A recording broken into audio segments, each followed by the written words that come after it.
How hard is it to lose with two of the strongest stands in JoJo's Bizarre Adventure? The stands that are in constant debate are the strongest of all time and the strongest of the now, being Gold Experience Requiem and Wonder of You, respectively. Well, what are these two capable of? Gold Experience Requiem first has Gold Experience's abilities, but enhanced. Life Giver has the ability to turn inorganic objects into living organisms, healing, damage reflection as the life force just, bounces whatever impact you hit with it, cloning, enhanced sensory acceleration, and the ability to speed up a life form's lifespan due to overloading it with the growth that it was going to experience. As for what this new Requiem stand brings, Gold Experience comes with the concept that we've called Revert to Zero, which is nullification. You gain the power to nullify the actions and willpower of anyone who opposes it, preventing their actions from becoming reality. And the scale that it had gone up to had been being able to revert moments that the stand wasn't supposed to be aware of, but it is an automatic stand and it was aware of it in King Crimson's erased time. In addition to that, any opponent directly attacked and killed by Requiem has the very fact of their death nullified, causing them to continuously and indefinitely experience death in various scenarios. Thank you to JoJo Wiki for that. And as for Wonder of You operates through calamity manipulation. When someone pursues its user Toru or attempts to uncover the head doctor's identity, Wonder of You triggers an escalating amount of environmental hazards that defy probability altogether. Raindrops become bullets, cigarette butts can pierce hands, leaves can slice fingers. All of this and the severity increases with proximity, pursuit intent, karma, and it just turns all the things, as I said, under heaven and earth into weapons. So the stand embodies the flow of reason, a fundamental universal law, and it controls the consequences of all past actions, meaning that everything you've done, karma, becomes ammunition against you. More violent or evil history equals more lethal calamities. And Wonder of You can honestly go pretty far without having a user, and even when it was hit with conceptual erasure, because Wonder of You is more than just a stand, it's nature. Well, okay, so now we have a strong idea of what we're working with. Having access to GER and Wonder of You would mean that you are basically untouchable, right? Wonder of You prevents anyone from even approaching you through calamity manipulation, while GR makes sure that any action taken against you gets reverted to zero. If someone somehow bypasses the calamities and manages to attack, their actions will still get nullified. If they somehow kill you, that death also gets nullified and they experience infinite death loops as you just killed them. You've created this perfect defense system where pursuit, that's calamity, attacks, that's reversed, and death, I just don't see how that's supposed to happen in a normal case. But for you, infinitely. Well, who can beat that? The weakness of Wonder of You is a mental game where if you know that you have to turn off your idea of pursuit to get it done, yeah, maybe you can, but that doesn't really say much about what else can you do. Josuke had Go Beyond. A lot of people don't.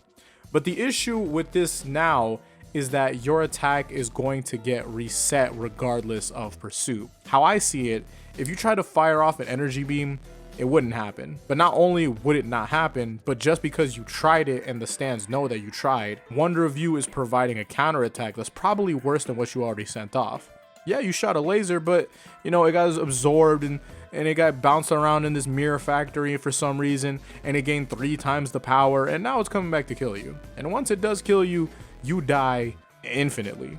My first question to myself is, okay, well, what's the lowest tier of being that can defeat this? But we have to ask the question, well, what does it mean to beat this stand? Who can get past reverting to zero, and that can just do without it being considered an attack and without it being considered a pursuit? My thought is that there are no common characters for this, meaning that you would have to deal with characters who are not normally brought up in a death battle or a regular conversation altogether. Stuff like SCPs, Tohu. Now there is Fate, which to me, Fate is very talked about. It's a very large IP. So, that's unfortunate. But let's think about it as like the highest tiers of our known shonen, which to me, that's pretty good enough. Like, oh, okay, all the known characters, they get smoked, and even if they did like off a 1-2 punch, that's pretty good.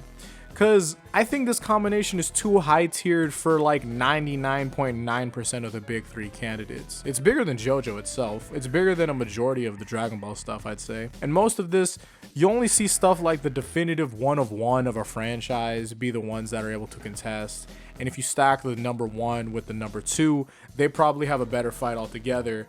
But I'm not really sure where else we can worry, unless we open up American comics. Oh no. Reminder, we're worried about the known hitters, and unfortunately, even if they are the top 1% of comics, or even 99.9% of, the Marvel DC area and all that, the issue is that there's just a lot to see. That's volume shooting, Like with the shonen, I'm all like, yo, man, we only got like maybe 5-10 anime that we're working with. American comics, bro, we have been making these since like the 1930s, dude. There is a lot to work with. Well, first off, a speedster who isn't even a top 1%er has the capacity to do something, right? The issue is that they would have to find out how stands work to know that they must combat them in a different way. Because normally, okay, you set up this scenario, they start to fight, but starting the fight could just get them killed. Past that, it'd be like, okay, if there was a speedster to just be like, never mind, I'm not going to try a fight at all, which would be really out of character for a lot of them. I'm just going to go back in time and, get rid of them before they had this power. It'd be an easier way to approach this. Now, theoretically, yeah, they can just go back in time and defeat them when they didn't have their stand or when they were too small. And I know that there would be someone to think of this, but it would still require them to know how it works and get out of character in their first interactions. As for attacks that don't exist, like Go Beyond's bubbles, well, the action of attacking should still be reset. I don't think you get off the ability anyways. Wonder if you can manipulate logic, but if you have someone who can manipulate that manipulation, then they're done.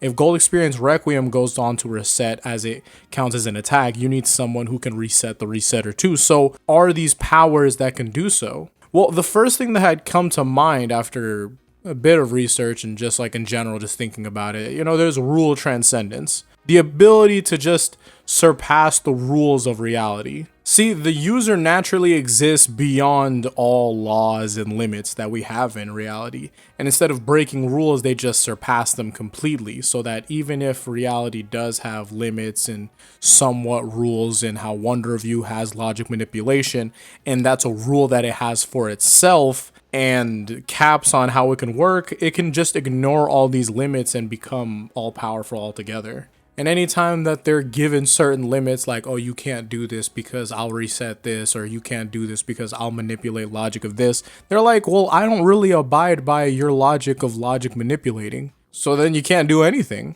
There's a couple of users that fall under this. There was Lilith from Marvel. There's the Monitor Race from DC, Kane from DC, the Presence from DC. And one above all, like, I think even non-comic characters like Dio and Sephiroth even match up to this. Well, specifically Eyes of Heaven Dio, but Sephiroth, that one was really crazy because, I don't know, it's been like 1,000 years since I played Final Fantasy VII on the PlayStation. I haven't even played the new one, but yeah, to know that he's capable of this is pretty bonkers. But the issue for me is that, damn, these are really, really top tier abilities. What can we find below this? I know that there's Looney Tunes-ass stuff like, oh, meta-narrative manipulation, and that stuff's already unreasonable. Like stuff where the characters can just change the entire story and delete them, get a big ol' eraser and just be like, you're done. Like, it's too extra. I don't think that there's any more easier abilities, though, the more that I try to look for it. There's temporal elimination, stuff like Dr. Manhattan and Franklin Richards, I'm pretty sure. You'd be able to just remove the stand users from the timeline entirely, and it doesn't matter that it's an attack at this point because this timeline's user just bypasses all the rules, and they're existing on all time. So it's all like, hey, look, I'm just gonna edit you right out. And then, man, I'm looking at characters like, yes, the tier of people around someone like Molecule Man and his level of reality manipulation and all that BS. I think this is a fair indicator. Like, that's ridiculous. I think at this point, we're at an established disgusting tier of characters that, yeah, for sure can beat us, but it's like, damn, this was pretty high tier that we had to find. We have Yuha, I think that's Yuha Bak, and you know, there's crazy ass SCPs. Jobber loves that type of stuff. Anti-spiral, that's just unreasonable. I'm not gonna just group in anybody that's like, oh, universal, multi-universal, because sometimes people are capable of using like a destructive power. It's like, oh, I can blow up a universe, but for some reason I work within logic, and they can blow themselves up, but there's that. And we mentioned Franklin Richards before, but then I think there's even Gwenpool, and I understand that there are characters who can break the fourth wall and aren't broken. I just don't think that she's that. There's areas where she can definitely do that. There's areas where a lot of characters that do break the fourth wall just do the job. But that doesn't mean just because you're aware that means you're broken. I think we had this conversation with Sans, and that was like a whole epiphany a lot of people had. But losing to characters like this isn't that bad. But if y'all have an idea of who else is capable of doing so, I'm down to see. I just don't think that we're really working with much, and I'm not gonna lie, I kind of wanted it to be a bigger video because I wanted to see like, oh, how many people and what types and da-da-da-da, but it's fairly definitive, I think. But if y'all have any idea of who's capable of doing so, like the lowest tier of characters that'd be able to beat this combination, please go ahead and comment, because I would honestly love to make a whole different thing where I cover this. And I'm gonna need interesting characters and not someone who's too far off, because at this point, if it's something like, oh, this character popped up in an OVA of this anime that we don't really talk about at all because it never comes up at any time, it's like, dude, that's really off. Like, it doesn't really link up to what people really want to talk about for the most part. Yeah, all right, that's for now. I have a lot of longer videos coming soon. I kind of just wanted to cover this thought just to think about it, because I think this is a two-piece that is one of the most broken ones, and I can't really do anything like, oh, hey, let's do something like, could GR and Wonder Review together solo a lot of Naruto or something like that, because that'd be really unreasonable, I think. And I know some people would probably love it just to be like, oh yeah, JoJo, let's stomp out more people. But I'm kind of like, something that's not that redundant, at least. But, you know, thank you all for watching. Hopefully I'll see you all on the next one. Until then, peace out and Godspeed.